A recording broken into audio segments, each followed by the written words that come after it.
제가 지금 화의 도전이라는 주제로 강의를 하고 있습니다. 지금은 4차 산업혁명 시대에 들어서고 있다고 그래요. 도대체 4차 산업이 뭐냐? 1차 산업은 증기기관의 발명 이후부터 1차 산업이에요. 1800년서부터 한 1900년대까지 이 와트라는 사람이 증기를 가지고 힘을 쓰면서부터 증기기관차, 증기기선, 배, 그 다음에 옷 짜는 것도 증기방적기 뭐 이래갖고 영국에서 시작된 산업혁명을 1차 산업이라고 그래요. 그리고 2차 산업은 에디슨이 1905년에 발견한 전기, 이 전기, 이게 1905년에 에디슨이 발명한 거예요.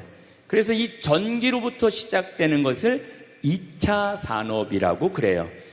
지금 우리는 이 전기의 혜택을 다 받고 살죠. 여러분들 전기 다리미, 그 다음에 세탁기, 냉장고, 텔레비전, 전기 아닌 게 하나도 없어요. 여기 계신 분들은 2차 산업의 혜택을 받고 사시는 분들이죠. 그런데 3차 산업은 컴퓨터, 인터넷, 특별히 스티브 잡스가 시작한 스마트폰, 이게 완전히 세상을 완전히 바꿔놓은 것 3차 산업이에요. 1차 산업 때는 안 태어났지만은 2차 산업, 3차 산업은 누리고 사시는 분들이에요. 그런데 지금은 무슨 시대로 들어서느냐 하면 4차 산업 시대로 들어서고 있어요. 4차 산업이라는 건 뭐냐면은 인공지능, 로봇, DNA 조작, 이런 완전히 새로운 세상이 펼쳐지고 있죠. 지금 1940년도에 태어나신 분들, 40년에서 49년 사이에 태어나신 분들 손 들어보세요. 이분들이 제일 복잡한 세상 속에서 살아가는 거예요. 이게 너무 세상이 변하는 걸 다 노리고 살아가는 분들이 지금 1940년서부터 50년, 1950년, 60년에 태어난 분들이 2차 산업, 3차 산업, 심지어 4차 산업 시대까지 살고 있는 거예요. 1941년에 이제 내일 모레겠네요. 12월 8일 날 일본이 진주만을 습격을 해요. 그거를 여러분들은 무슨 전쟁으로 들었느냐면 대동아 전쟁으로 들었어요. 그거는 일본 입장이고, 일본이 대동아 전쟁이지 우리는 아무 상관없어요. 근데 우리는 대동아 전쟁에 내가 그때 고생했다고 그러는데 그건 일본의 속국의 입장이야. 그러니까 그 대동아 전쟁이라는 말 우리 쓰지 말아야 돼. 태평양 전쟁이겠지. 미국하고 일본하고 한 전쟁. 그 태평양 전쟁 속에서 태어나갖고 고생이란 고생한 다 한 분들이 지금 70대예요. 그 전쟁 끝나고 좀 나은 줄 알았더니 6.25가 또 터졌네. 그래갖고 또 피난 가고 또 일사후퇴 겪으면서 고통 겪고, 전쟁 끝나고 난 다음에는 우리나라가 아프리카에 있는 웬만한 나라들보다 못 살았어요. 아프리카에 있는 웬만한 나라보다 못 살았어. 전쟁 끝나고 난 다음에 정말로 허리띠 졸라 매가면서 잘 살아보자고, 우리도 한번 잘 살아보자고, 그래갖고 너무 가난한 나라에서 올해 우리가 3만 달러를 넘었을 거라고 그래요. 3만 달러를 넘었으면은 드디어 선진국에 들어서는 거예요. 가장 가난한 나라에서 선진국까지 변화를 여러분들은 경험하고 계신 거예요. 그러니까 여러분들은 너무나 혼란스러운 세상 속에서 이날 이때까지 헤쳐나오고 계신 거예요. 근데 문제는 이제 2020년부터 펼쳐질 4차 산업 시대, 이것까지 살아야 되니까 얼마나 복잡해. 이것까지 살아야 되니까 그냥 중간에 살다가 죽으면은 이 꼴 저 꼴 안 보고 그냥 좋은데, 아니 안 죽으면서 지금 70대 후반 되신 분들 앞으로 보통 20년 정도 더 사실 거예요. 70년대 후반 되신 분들. 근데 60대 되신 분들은 120살까지 거의 살 거예요. 지금 60대 되신 분들은. 그리고 재수 없는 60대들은 200살까지 살 거예요. 200살까지. 재수 없는 60대들은. 그 이야기를 제가 오늘 하려고 그러는 거예요. 자, 제가 한 10년 전에 평화방송에 이런 강의를 했었어요. 아마 또 평화방송에서 계속 틀어주니까 그 내용이 나올 거예요. 10년 전에 한 얘기예요. 앞으로 2020년이 되기 시작하면은 인간은 세 종류로 나눠질 것이다. DNA 조작 인간. 이제 DNA를 조작할 수가 있어요. 우리가 눈을 밝게 할 수도 있고, 귀를 잘 들리게 할 수도 있고, 근육이 완전히 이 아놀드 슈왈거네처럼 근육이 막 이렇게 튀어나오게 할 수도 있어요. 운동 안 해도 DNA 조작 인간. 옛날에는 DNA를 한번 내가 DNA가 어떤지 검사하려고 그러면은 2억 내지 3억이 들었어. 그런데 지금은 내 DNA를 검사하는데 얼마면 검사할 수 있냐면 5만 원이면 검사할 수 있어요. 5만 원이면. 세상이 엄청 변한 거예요. 그래서 이제는 지금 태어나는 아이들은 이제 아파서 병원 가는 일은 거의 없을 거예요. 미리 병원에서 전화를 해요. 너 요때쯤 심장마비가 올 DNA가 있다. 와서 고쳐라. 그럼 DNA 조작만 하면 심장마비가 넘어가는 거예요. 그러니까 안젤리나 졸리라는 미국의 영화 배우가 있어요. 2010년에 유방을 잘랐어요. 왜냐하면 DNA 검사를 해보니까 언니도 그렇고 엄마도 그렇고 유방암이 있는 거야. 본인도 유방암에 걸릴 확률이 있는 거야. 그러니까 미리 병을 예방을 하는 시대가 오는 거예요. 그게 DNA 조작 인간이에요. 근데 우리 교회는 그런 걸 절대 허락하지 않죠. 절대 허락하지 않는데 절대 현대인들은 할 거라는 거예요. 그 다음에 두 번째 인간은 어떤 인간이냐면 사이버 인간, 기계 인간이에요. 인공지능 로봇 인간. 그래갖고 이 인공지능 로봇 인간이 나오면은 안 그래도 1940년서부터 지금까지 복잡다단한 세상을 살아왔는데 이제 로봇하고 같이 살게 되는 세상이 이제 곧 되는 거죠. 그리고 이제 세 번째 인간은 오리지널 인간. 여러분들, 저나 여러분들. 근데 누가 제일 떨어지느냐? 오리지널 인간이 제일 떨어질 거예요. 그래서 앞으로는 이제 어떤 세상이 제일 걱정되는 게 뭐냐면은 로봇가 공장에서 일하는 거예요. 로봇가 공장에서 일을 하게 되면은 많은 노동자들은 일자리를 잃어버려요. 현재 몇 명 정도 일자리를 잃어버릴 걸로 예상을 하느냐면 8억 명 정도가 일자리를 잃어버린대. 8억 명. 그러니까 노동자의 4명 중에 1명은 일자리를 잃어버리는 거. 이거 보통 심각한 문제가 아니에요. 그래서 이제 웬만한 사람들은 공장에서 일할 수가 없어. 누가 다 일을 해? 로봇가 다 하니까. 그리고 요즘 그 조그만 회사 사장들 말을 들어보면은 요즘 뭐 노동자들 옛날에는 죽으라고 일했는데 아침에 잠깐 나가서 커피 마신다고 와서 커피 한 잔 마시고 또 잠깐 나가서 좀 일하는 척하고 들어와서 밥 먹는다고 그러고 또 조금 나가서 그러니까 돈 주고 일을 시킬 수가 없다는 거예요. 그러니까 만약에 로봇가 일을 하면은 사람을 시키겠느냐? 로봇을 시키겠느냐? 당연히 로봇을 시키는 거죠. 그러니까 점점 사람이 일자리를 빼앗길 것이라는 거예요. 로봇을 쓰는 사장들은 돈을 어마어마하게 벌고 그런 자본이라든지 그런 능력이 없는 사람들은 무지무지하게 가난하게 사는 거예요. 이제 앞으로 여러분들이 5년 후, 10년 후에 볼 세상이 그렇다는 거예요. 그래서 요즘 세계적으로는 어떤 정치적인 시도를 하느냐면은 그럼 일자리 없는 사람들은 먹고 살아야 될 거 아니야. 사람인데. 그래서 로봇한테 세금을 매기는 거예요. 그래갖고 로봇가 만약에 일을 하면은 저 로봇한테 100만 원 세금을 매기는 거야. 그 로봇한테. 그래갖고 그 100만 원을 누구한테 줘? 일 못하는 사람한테 주는 거예요. 그게 기초생활 수급이라는 거예요. 기초생활 수급. 그러니까 기초생활 수급을 이제는 뭐 10만 명, 100만 명이 받는 게 아니라 8억 명, 10억 명이 받는 세상. 그러니까 이제 앞으로 미래에 펼쳐질 세상은 지금 생각하는 거라고 너무 다른 세상이 되는 거예요. 두 번째는 어떤 세상이 오느냐면 로봇하고 공존하는 세상. 벌써 초등학교는 선생님이 공부를 가르치지 않고 로봇가 학생들한테 공부를 가르치는 학교가 나왔어요. 로봇가 애들한테 수학을 가르치고 영어를 가르치는 거예요. 발음도 훨씬 좋고, 그리고 이 로봇의 장점은 뭐냐면은 차별하지 않아.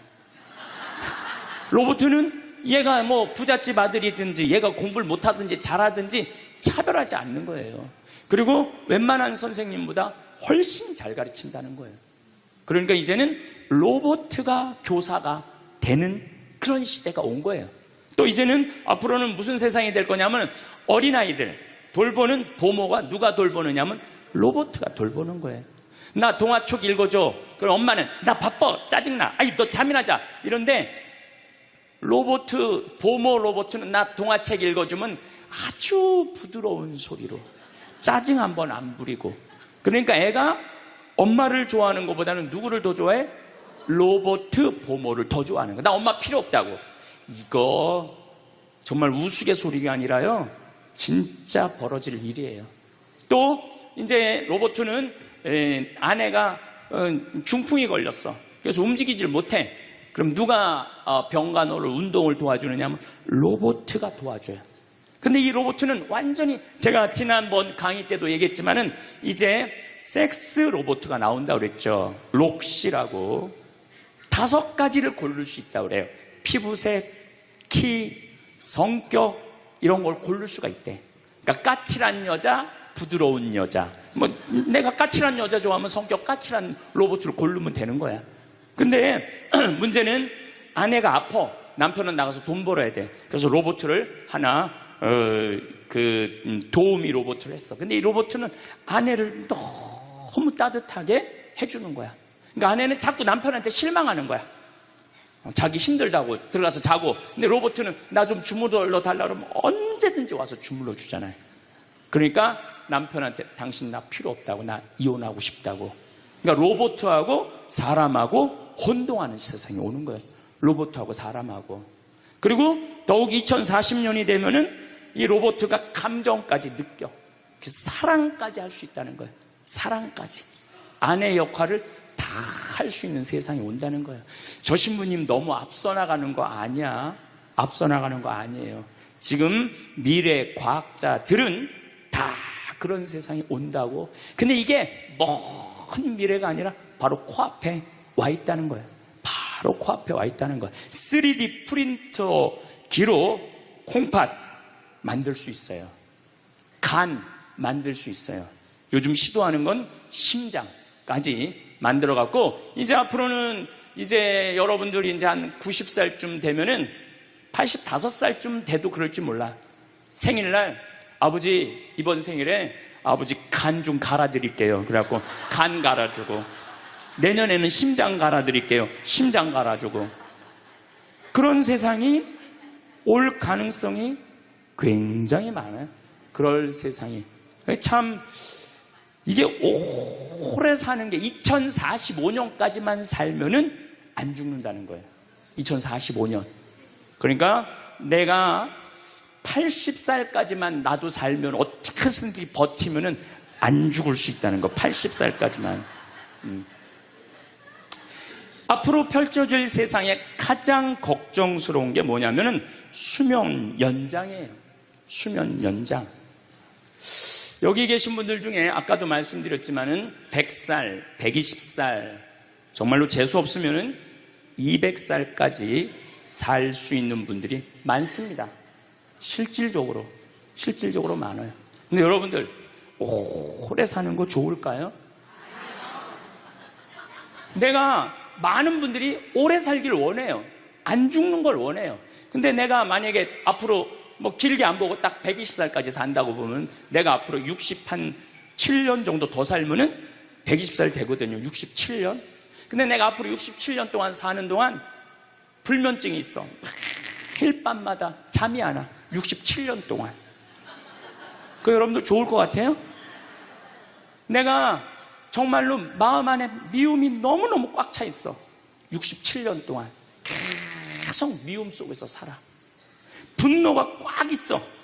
67년 동안 분노 속에서 항상 좌절감을 맛보고 있어. 우울하고 있어. 내가 우울해. 또 좋으래. 어떨 땐 좋을 땐 너무 좋고 싫을 땐 너무 싫고 그렇게 막 up and down 그러면서 앞으로 50년 60년 사는 거 좋아요? 그렇게 성숙함이 없이 살 거면 그냥 지금 죽는 게 나아. 지금 죽는 게 나아요. 내가 앞으로 60년 동안 살면서 매일매일 감동하고 매일매일 행복하고 매일매일 감사하고 매일매일 사랑한다면 앞으로 60년 사는 거 괜찮겠죠. 그런데 60년 내내 잠도 못 자고 미움 속에서 자식들 원망 속에서 외로움 속에서 배신 속에서 불행 속에서 오래 사는 거 좋아요? 적당한 나이에 죽는 거 내가 보기엔 그 축복이에요. 그래서 여러분들은 이제 나는 이 복잡한 세상 속에서 사는 것도 중요하지만 어떻게 죽을 거냐 이 시나리오를 잘 준비해야 돼요. 난 어떻게 죽을 거냐. 나는 생일날 애가 심장 갈아준다면 나 그거 필요 없다. 내 생일 선물로 그 심장 필요 없다. 그냥 나는 하느님이 주신 생명 그 수명 그대로 살다가 그냥 행복하게 떠날 거다. 그런 마음이 중요해요. 근데 우리가 성숙하지 못하면은 그냥 무조건 안 죽으려고만 용을 쓰는 거예요. 또 하늘나라에 대한 희망이 없는 사람들이 안 죽으려고 그러는 거예요. 아니 지금 있는 것보다 하늘나라 올라가면 훨씬 행복하면은 안 죽을 이유가 뭐 있어? 죽으면 되지. 그냥 사는 날까지 즐겁게 살다가 죽는 날 즐겁게 죽으면 되는 거예요. 이 훈련이 꼭 필요해요. 여러분들 이게 뭐 요즘 알고리즘 그러는데 그건 다 제쳐두고 내가 인생의 설계가 필요해. 나는 몇 살까지 살다가 더 이상 치료받지 않고 암이 걸리면은 안 갈고 그냥 안 갈고 간 안 갈고 신장 안 갈고 췌장 안 갈고 그냥 하느님 품으로 간다는 생각이 아주 중요하다는 거예요. 제가 보기에는 한 87세까지 살다가 죽는 게 제일 좋은 것 같아. 87세. 아주 딱 좋은 나이가 87세예요. 죽기 딱 좋은 나이가 87세 같아. 그거 넘었으면은 정말 안 보이고 안 들리고 불편해요. 그래서 87세까지 건강하게 살다가 행복하게 떠나는 그런 마음가짐이 제 생각에 참 중요한 것 같아요. 사실 지난 2017년 4월 10일 날 우리 아버지께서 세상을 떠나셨어요. 올해 떠나신 거죠. 우리 아버지는 평생 쌍시옷 소리를 한 번도 하신 적이 없어요. 예, 아버지 입에서 욕을 들어봤던 적이 없어요. 쌍시옷 소리를 한 번도 들어본 적이 없어요. 자식들, 내 자식을 키울 때 매질 한 번 하시지 않으셨어요. 그리고 우리 아버지는 참 남 욕을 하신 적이 없어요. 보통 뭐 누구 욕도 하고 정치인 욕도 하고 뭐 세상도 욕하는데 한 번도 욕하신 적이 없어요. 그리고 지금 요즘 아버지 생각을 이렇게 보면은 아버지한테 제일 놀라운 거는 우리 아버지가 그냥 옛날에 연초제조창이라고 담배 회사 그냥 기능 공무원이셨어요. 그러니까 뭐 여유 있게 돈을 쓰실 기회가 없으셨죠. 근데 어렸을 때도 돈이 없어서 불편하다, 돈이 있었으면 좋겠다 그런 말씀 하신 적이 없어요. 그냥 월급 봉투 딱 어머니한테 던지면은 뭐 집이 어떻게 됐든 아무 상관하지 않으시고 당신 산에 다니시고 정말로 신선같이 사셨어요. 근데 아버님이 올 초에 2달 고생하시고 돌아가셨어요. 40년 동안 병원 한 번 안 가시다가 두 달 전에 쓰러지셔서 병원에 모셨죠. 병원에 모셨는데 내가 우리 형제들한테 그랬어요. 우리 아버지 평생 자식만을 위해서 살았다. 가족만을 위해서 살았다. 오로지 정말로 사랑하는 가족을 위해서 투신하신 분이다. 우리 아버지 병간호 간병인한테 맡기지 말자. 우리가 사형제니까 우리가 모시자. 그래서 누나가 제일 위니까 누나가 이틀, 큰형 이틀, 둘째형 이틀. 난 이제 장가 안 갔으니까 나는 하루.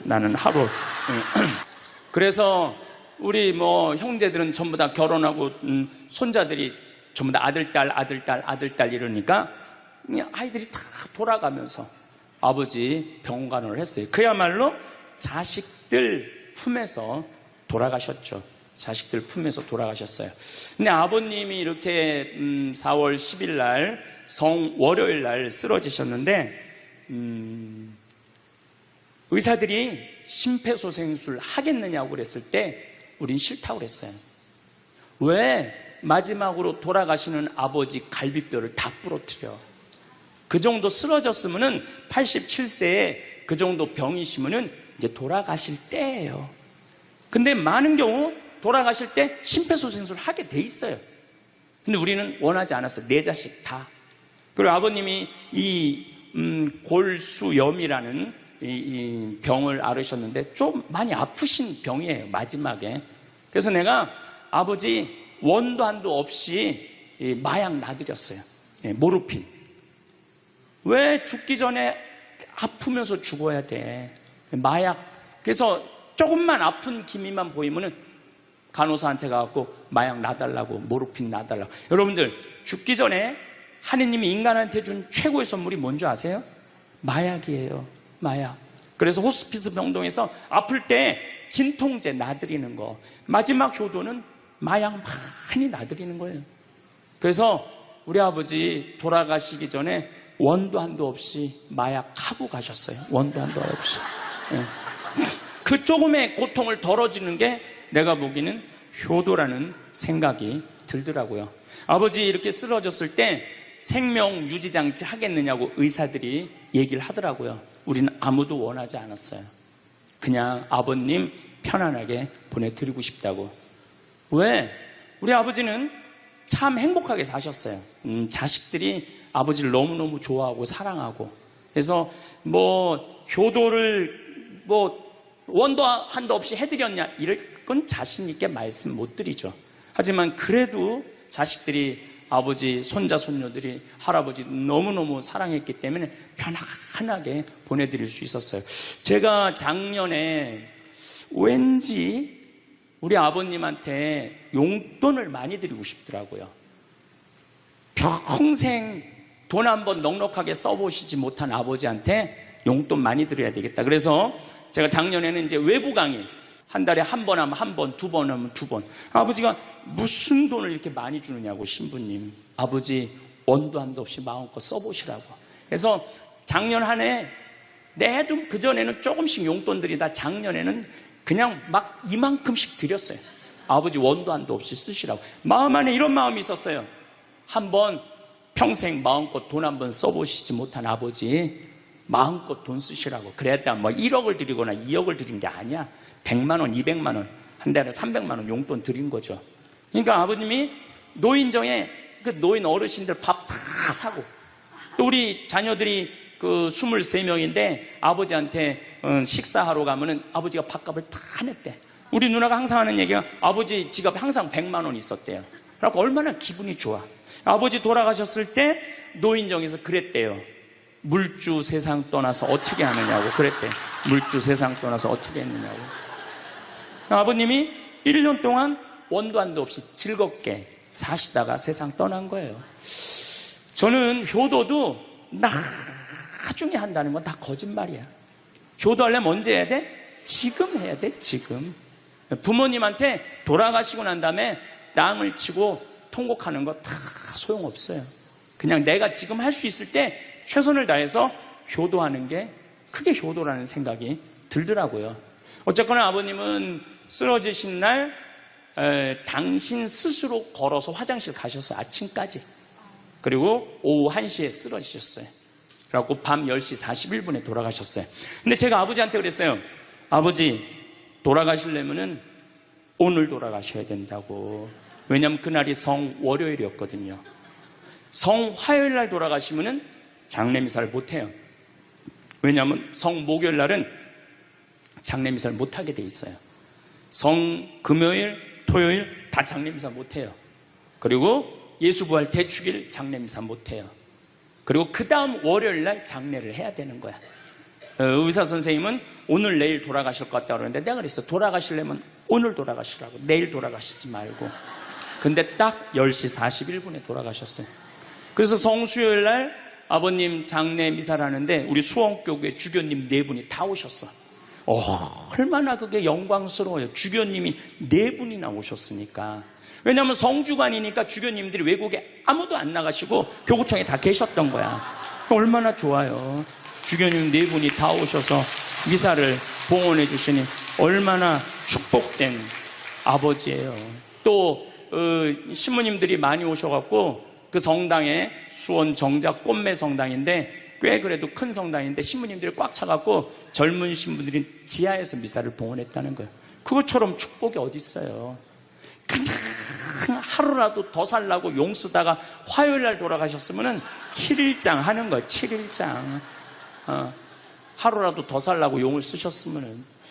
근데 우리 아버지는 정말로 살아있을 때도 나한테 행복을 주시는데 떠나실 때도 행복하게 떠나시더라고요. 여러분들도 마찬가지예요. 여러분들도 살아있을 때도 행복하게 사시고 죽을 때도 행복하게 죽으세요. 괜히 안 죽으려고 이렇게 용 쓰고 저렇게 용 쓰다가 누워서 10년 동안 똥오줌 싸기 시작하면요, 그때부터는요 지옥이야. 지옥. 여러분들은 제일 좋은 거는 자다가 주무시다가 죽는 거예요. 그런데 갑자기 돌아가시면 자식들이 너무 힘들으니까 그저 3개월 정도 앓으시다가 돌아가시면은 자식이 이별할 시간을 주는 거예요. 자식이 이별할 시간 주는데 3개월이 넘었으면 그때부터 우리 아버지 언제 죽나. 내가 며칠 전에 들은 얘기예요. 멀쩡한 집에 딸 둘이 무당한테 가갖고 그랬대요. 우리 엄마 언제 죽느냐고. 그래서 무당이 그랬대요. 엄마가 지금 아프냐고. 안 아픈데 너무 건강한데 우리를 너무 힘들게 해갖고 언제 죽는지 너무 궁금해서 와봤다고. 이게 부모 자식지간의 일이야. 부모 자식지간의 일이야.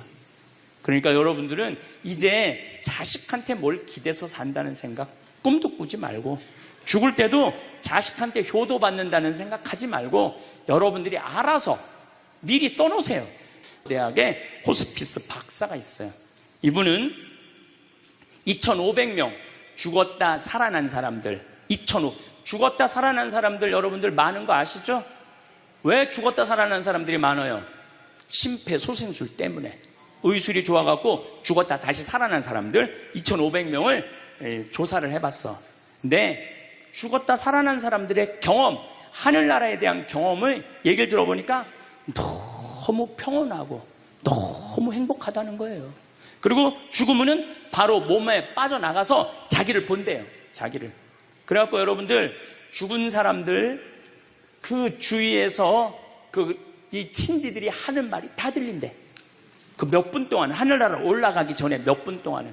그러니까 절대 죽은 사람한테 그렇게 살더니 참 잘 죽었다 그런 소리 하면 안 된다는 거예요. 끝까지 좋은 소리를 해야 된다는 거예요. 사랑한다, 고맙다, 하느님 품으로 가라, 예수님 마리아 요셉한테 가라, 정말로 기도해 줄 테니까, 이렇게 말해야지. 그렇게 우리를 괴롭히더니 이렇게 죽는다고 정말로 지옥에 갈 사람이라고 이렇게 말하면은 다 영원히 듣는다는 거예요. 그리고 죽었다 살아난 사람들의 아주 기가 막힌 얘기는 안 못 보는 사람은 죽으면 다 보인다는 거예요. 눈이 다 보인다는 거예요. 그게 그냥 하는 게 아니라 다시 살아 돌아와서 아무것도 못 봐.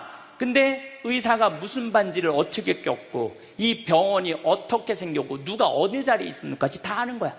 죽었다가 죽으면은 눈이 보이는 거야. 다리 없는 사람은 자기 다리가 있다는 거예요. 듣지 못하는 사람은 듣고, 아픈 사람은 아픈 부위가 다 없어진다는 거야. 그러니까 여러분들 지금 살아있으면서 몸에 허리도, 아까 할아버지 한 분 안수해달라고 그래갖고 허리가 막 이렇게 구부러진 사람 죽으면 딱 펴진다는 얘기예요. 그러니까 완전히 사도 바오로의 말씀처럼 새로운 모습으로 변하는 거야. 죽으면 끝이 아니야. 하느님께로 가는 여행의 시작이에요. 그러니까 죽는 거를 막 그냥 밀어내시지 마세요. 한 70년, 80년 살았으면 살 만큼 살지 않았어? 그렇죠? 뭐하러 200년을 살아? 뭐하러 300년을 살아? 또 200년, 300년 사는 것도 좋아요. 그런데 정말로 감동 속에서, 행복 속에서, 사랑 속에서 200년, 300년을 살면 좋지. 근데 여러분들 한 200살 되면 여러분들하고 놀아줄 사람이 몇 명이나 될 것 같아? 200살 단 사람하고. 그 외로움 속에서 사는 거예요. 그래서 자연의 순리를 따르고 사는 게 가장 좋은 거예요. 자연의 순리를. 그래서 사는 만큼 살다가 떠날 때 이제 누구한테 간다고 생각하면 돼? 하느님 아버지한테로 간다고 생각하면 돼. 그래서 죽는 게 결코 나쁜 게 아니에요. 저도 아버님을 보내드리면서 굉장히 슬펐죠. 하지만은 우리 아버지 너무너무 열심히 사셨고, 마지막에 우리 주교님들, 우리 사제들, 또 수많은 교우들이 기도 속에서 저는 아버지 하늘나라로 갔다고 생각을 해요. 또 아버지는 살아생전에 고향이 경상도 함양인데 어머니가 이미 가묘를 다 해놨어, 고향에다가. 근데 아버지는 고향에 가기 싫다는 거예요.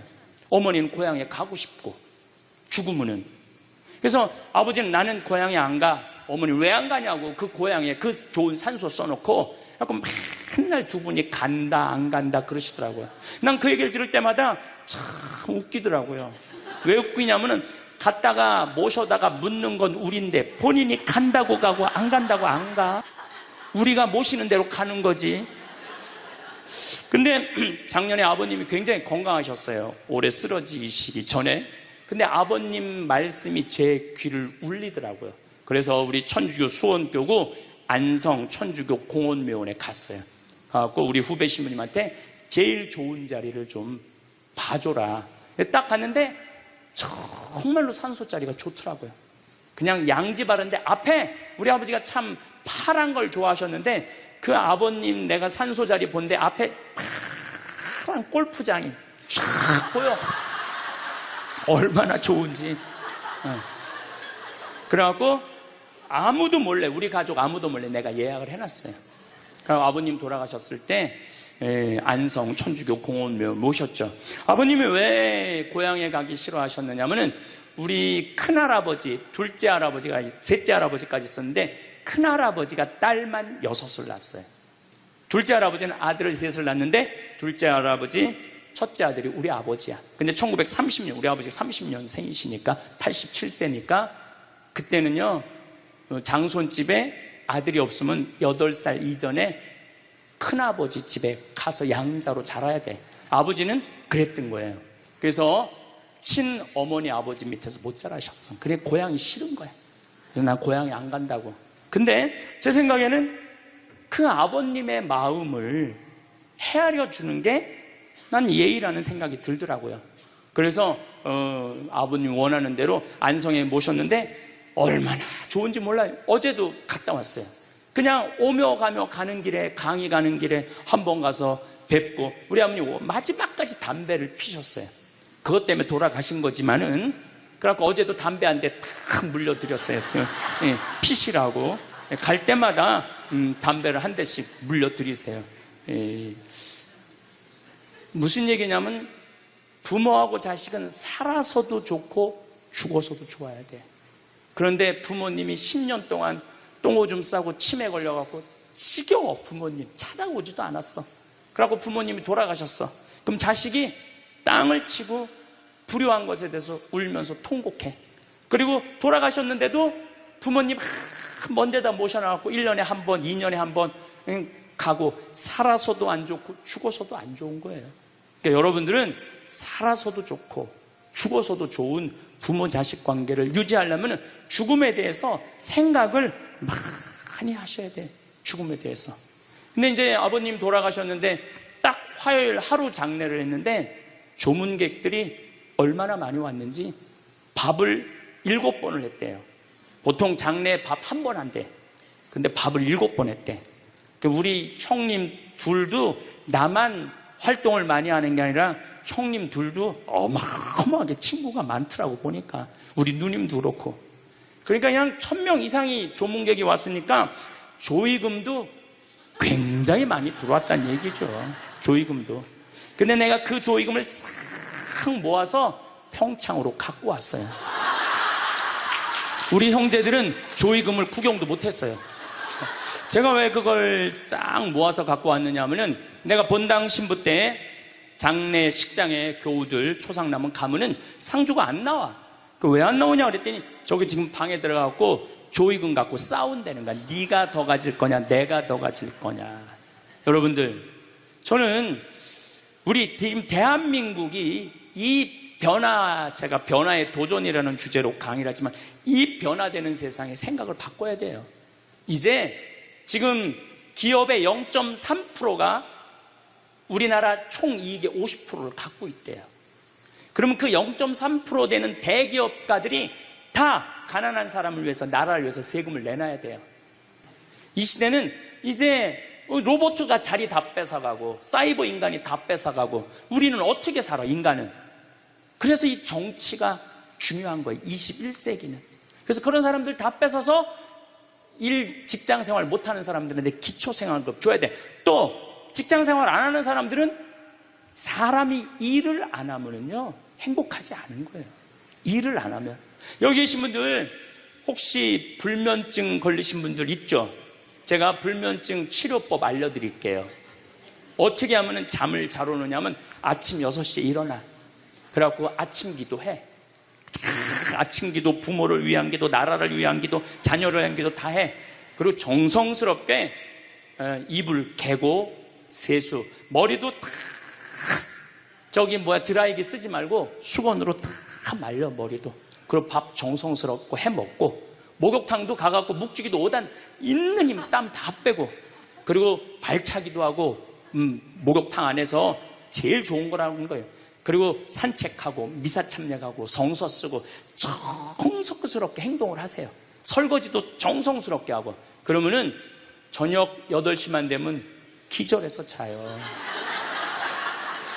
여러분들이 하루 생활이 정성스럽지 않기 때문에 잠을 못 자는 거예요. 기절해서 자요. 저는 요즘 지금 목도 지금 특강을 너무 많이 해갖고 목이 쉬었는데 요즘 이렇게 어제도 대전 강의 갔다 와서 7시만 되니까 막 눈알이 뒤집어지려고 그러더라고. 눈알이. 그러면 자는 거예요. 근데 아무것도 안 하고 그냥 가만히 움직이지 않으면요 밤에 잠이 안 오죠. 당연히 잠이 안 오죠. 그래서 정성스럽게 사는 게 중요한 거예요. 어쨌거나 하여튼 아버님 그 조의금을 싹 갖고 왔어요. 평창에. 그래갖고 내가 우리 형제들한테 얘기했어요. 아버님 돌아가신 조의금은 어린아이를 위해서 쓸 거고 어머님이 돌아가신 조의금은 노인분들을 위해서 쓸 거다. 그래서 이번에 잠비아에 에이즈 어린이 고아원 짓는데 아버님 조의금 보냈어요. 빈센트 병원에서 이번에 20명을 수술을 해줬는데 그중에 2명 아버님 조의금으로 또 수술도 해주고 아직도 많이 남아있어. 아직도. 이제는 여러분들 떠날 때 자식한테 주고 떠나지 마세요. 세상에 주고 떠나세요. 어떤 세상에? 어렵고 힘들고 고통받는 사람들한테 주고 떠나세요. 그리고 미국이나 유럽은 보통 할머니들이 다 나 조의금 어디다 보내라. 어느 수도원에 보내라. 어느 고아원에 보내라. 어느 장애시설에 보내라. 다 그런 데는 거예요. 대한민국 사람들만 죽을 때까지 이기적으로 죽는 거예요. 살아서도 이기적으로 살고 죽을 때도 이기적으로 죽는 거예요. 그래서 하여튼 우리 형제들은 조의금 구경도 못했어. 대신 내가 우리 형제들한테 보내준 선물이 있어요. 조의금 명단은 다 보내줬어. 타이프 쳐갖고. 갚아야 될 거 아니야. 갚아야 될 거 아니야. 되게 죽은 사람들의 경험을 들어보면은 내가 이 키블러 로스라는 이분 책을 요즘 계속 읽고 있는데 기가 막힌 거는 딸이 죽었어. 근데 다시 살아났어. 근데 이 딸이 아빠 엄마한테 얘기하는 거. 엄마 아빠 내가 죽었는데 오빠가 나를 너무 행복하게 기다리고 있어. 그래서 그 오빠랑 놀았는데 너무너무 행복했어. 근데 이 엄마 아빠는 너무너무 놀란 거예요. 왜 놀랬느냐 하면은 이 아이가 태어나기 전에 오빠가 죽어갖고 단 한 번도 오빠 얘기를 한 적이 없거든. 근데 죽어서 그 오빠가 기다리고 있는 거예요. 그러니까 이 기가 막힌 노릇 아니에요. 또 이런 경우도 있었다고 그래요. 어떤 경우가 있었느냐 하면은 교통사고가 났어. 여동생, 오빠, 아빠가 했는데 오빠하고 아빠는 죽은 거야. 이 여동생은 다 기절한 상태에서 죽었는지 안 죽었는지 확인할 길이 없잖아요. 근데 다시 죽었다고 생각하고 병원에 가서 살아났어. 근데 이 여동생이 엄마 너무 슬퍼하지 마. 하늘나라에서 오빠하고 아빠가 날 기다리고 있어. 너무 행복해. 근데 얘는 오빠하고 아빠가 죽었는지 모르는 상태에 혼수 상태인데 그걸 아는 거예요. 근데 여기 특징 중에 하나는 죽어서는 살아있는 사람은 절대 못 본대요. 죽은 사람만 본다는 거예요. 죽은 사람만 하늘나라에서 본다는 거예요. 그래서 여러분들도 세상 떠나면은 하느님 기다리고 있고 너무 행복한 나라로 가는 거예요. 그러니까 죽음은 그 번데기가 이 알을 까고 자기 껍데기를 까고 나비가 되는 것처럼 지금보다도 훨씬 아름다운 세상으로 가는 게 죽음이에요. 이제 21세기는 안 죽는다고 100살을 사니 200살을 사느니 좋은 게 아니에요. 100살, 200살 동안 불면증, 우울증, 미움, 분노, 외로움, 심심함으로 사는 것보다 그냥 한 70, 87세까지 살다가 죽어갖고 행복하게 먼저 떠난 사람들하고 하느님 품에서 행복하게 사는 게 좋죠. 그래서 여러분들 이제 행복하게 살다가 행복하게 떠나셔야 돼. 그리고 제가 늘 말씀드리지만 나중에 행복하지 마세요. 언제 행복해? 지금 행복하세요. 지금. 나중에 돈 쓰지 말고 언제 써? 지금 쓰세요. 지금. 그리고 여기 있는 분들 지금 얼굴을 보니까 돈 쓸 수 있는 마지막 얼굴들이 많다니까. 마지막 얼굴들이 많아. 그리고 우리나라는 이제 드디어 3만 달러를 넘어서요. 선진국 대열에 들어서요. 선진국에 들었으면은 어르신들, 노인분들 연금 지금 20만 원에서 60만 원, 70만 원으로 다 올라가요. 그러니까 돈 없는 거 걱정하지 마세요. 여러분들이 엉뚱한 사기에만 안 당하면은 먹고 사는데 아무 지장 없어. 욕심만 안 부리면은 충분히 행복하게 살 수 있어. 그리고 이렇게 강의 따라다니면서 배우는 여러분들, 진리를 목말라 하는 여러분들은 앞으로 행복하게 사실 수 있으세요. 예. 인생의 주인공은 나야.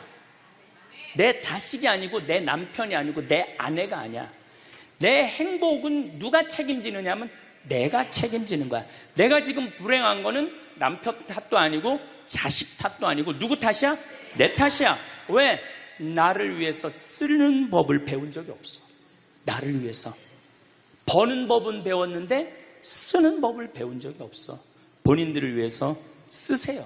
자, 1960년대, 70년대는 열심히 살아야 돼. 너 정말로 아끼고 살아야 돼. 가난했을 때 얘기예요. 이제 3만 달러가 넘었을 때는 이제는 재밌게 살고 행복하게 살고 의미 있게 살고 나누고 살아야 돼. 언어가 이제는 바뀌어야 돼. 그래서 여러분들 정말로 이제는 의미 있고 재미있고 행복하게 생활하시길 바라겠습니다.